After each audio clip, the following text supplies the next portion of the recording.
Bonjour et bienvenue dans une nouvelle vidéo de cybersécurité. Donc ici on va voir comment exploiter une vulnérabilité cross-site scripting ou XSS pour en fait capturer le mot de passe d'un utilisateur. Donc on a un laboratoire qui permet de stocker une vulnérabilité XSS dans le commentaire d'un blog. On va simuler une victime qui va voir tous les commentaires et qui va en fait poster son propre nom d'utilisateur et mot de passe. Donc pour résoudre ce laboratoire, il faut exploiter cette vulnérabilité pour exfiltrer le nom de l'utilisateur et son mot de passe, ainsi que les logs du compte de la victime. Alors en fait, dans ce laboratoire, on va utiliser aussi une technique out of band, donc on va exfiltrer les données par un serveur intermédiaire qui appartient à Burp.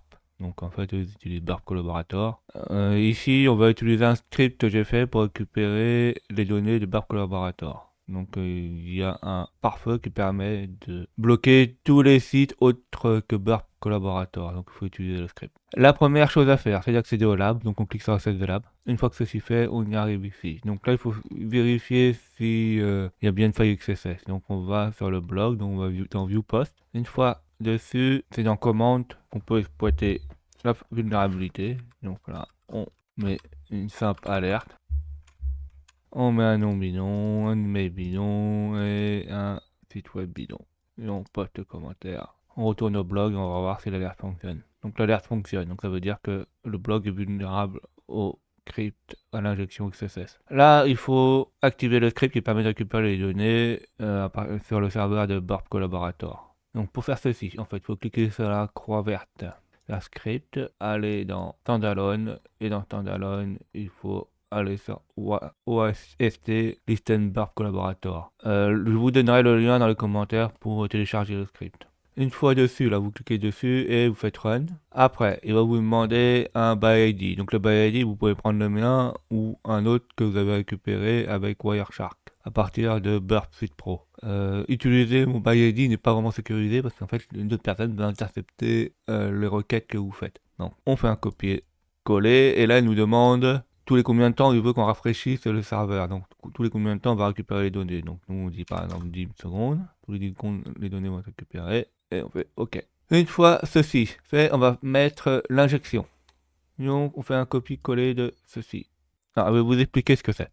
Donc au début là on fait un input name username ID username. Donc en fait ça il va créer une entrée là comme vous voyez là comme name là dans le commentaire. Donc le premier champ en fait sera pour récupérer le nom d'utilisateur. Alors ça c'est un peu idiot hein, parce que on va créer des champs mais est-ce que il y aura des utilisateurs assez pas très futés qui vont mettre leur propre nom et mot de passe. Après, dans des cas réels, on pourrait faire ça, on pourrait mettre du commentaire, ouais, gagner au super jeu, bidon, des choses bidons, et on mettrait veuillez vous inscrire en mettant votre nom d'utilisateur et vos mots de passe. On peut faire des choses comme ça. Là, on fait un input type password name password. Donc là, c'est pour récupérer le mot de passe. Donc on va créer un champ, un deuxième champ qui récupère le mot de passe. One change. Alors en fait, c'est quand cette valeur sera changée, il va l'envoyer. Donc fetch en fait c'est pour envoyer une requête. Donc il va renvoyer la requête au serveur qu'on va lui donner et par la méthode post. En fait, on va pas récupérer. Si vous voulez récupérer quelque chose, on mettrait get, mais là on met post. Le mode, on met le mode no core. Quand on mettrait un mode core, en fait, il y aurait une protection, en fait, genre X origine, etc. Ou on peut mettre aussi sur lui-même. Mais non, là, no core, en fait, il va pas vérifier les protections sur les hiders. Body username value plus deux petits points valeur. Alors, body, en fait, il va dans le corps de la requête, de la page, il va nous envoyer sur le serveur le nom d'utilisateur plus value ça correspond en fait au password. Donc il va envoyer le nom d'utilisateur et le mot de passe. Maintenant, il faut remplacer par collaborateur, en fait c'est pas le bon, c'était un exemple, par un URL de notre serveur Burp Collaborator. C'est l'URL aussi. Alors, vous pouvez prendre une autre que vous avez récupérée à partir de Burpsuite Pro ou la mienne. Pareil, hein, faites attention, hein, ça c'est un truc qui n'est pas sécurisé. Donc n'utilisez jamais là, le ByID et cette chose-là dans des vrais projets. Hein. Surtout si vous avez des données confidentielles. Parce que là, vu que le ByID, je l'ai donné à tout le monde, n'importe qui peut intercepter ça en fait. Une fois ceci fait là, on va mettre un nom bidon.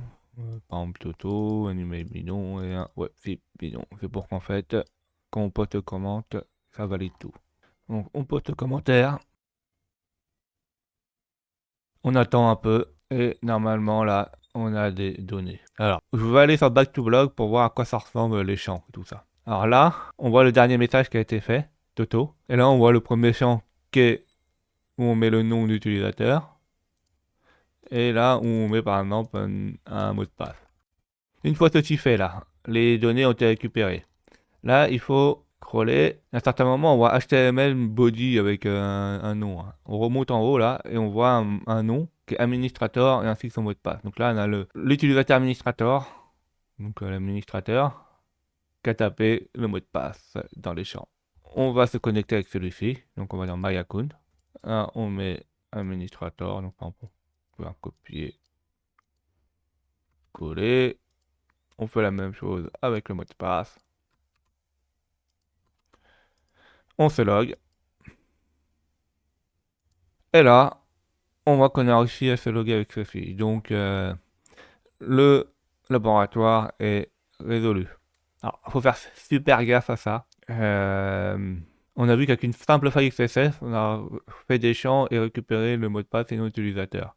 Sur ce type de choses, en fait, il faut faire une bonne sanitarisation. Il faut pas que les caractères interdits puissent passer, sinon on peut faire des faux champs comme ça. Et ainsi qu'aux utilisateurs, il faut qu'ils fassent gaffe. Il faut pas qu'ils remplissent n'importe comment des champs. Et il faudrait même, mais bon, pour leur demander de vérifier les codes sources, voir s'il n'y a pas les injections.